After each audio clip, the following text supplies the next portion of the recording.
మంది చేతగాని వాళ్ళ కింద తయారు చేసి ఈ దరిద్రులకి దౌర్భాగ్యులకి దగులుబాజీలందరికీ కూడా మన మానవత్వాన్ని మన ఆహారాన్ని తాకట్టు పెడదామా అనే అస్తిత్వాన్ని మన స్త్రీ అస్తిత్వాన్ని తాకట్టు పెడదామని ప్రశ్నిస్తున్నారు.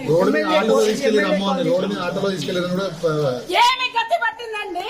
బోనాల్లో అమ్మవారికి బలారం పళ్ళు కట్టి తీసుకొచ్చేటటువంటి అమ్మవారిని ఆటోల్లో తీసుకెళ్లినటువంటి అతి హీనమైన స్థితిని మనమే మన హిందువులమే ఈ గతి అమ్మవారికి పట్టించాం.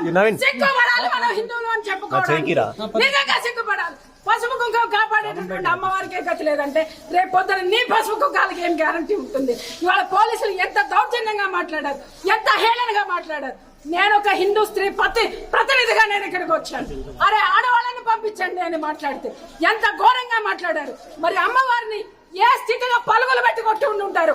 ఒక్కసారి జాగో హిందూ. ఎమ్మెల్యే కాలనీ అని ఇక్కడ ప్రజాప్రతినిధులు ఇక్కడ దగ్గరలోనే ఉంటారు, ఎవరు కూడా స్పందించట్లేదు. ఎలా వస్తారు? వాళ్ళు మనుషులైతే కదా సార్, ఓట్లు దండుకుని కూర్చున్నటువంటి మూర్ఖులు దగులుబాజీలు ఎన్నుకున్నంత కాలం మన బతుకులు ఇలాగే ఉంటాయి. ఇలాంటి ప్రభుత్వాల్ని, మూఢత్వం ఉన్నటువంటి ప్రభుత్వాల్ని, దిక్కుమాల సెక్యులరిజం అని మాట్లాడి హిందువుల్ని తాకట్టు పెట్టేటటువంటి ప్రభుత్వాల్ని, కూల్చేటటువంటి ప్రభుత్వాల్ని తెగ నరికే రోజు ఎప్పుడు వస్తుందో, ఎవడైతే ముందుకు వస్తాడో అప్పుడే బాగుపడుతుంది భారతదేశం.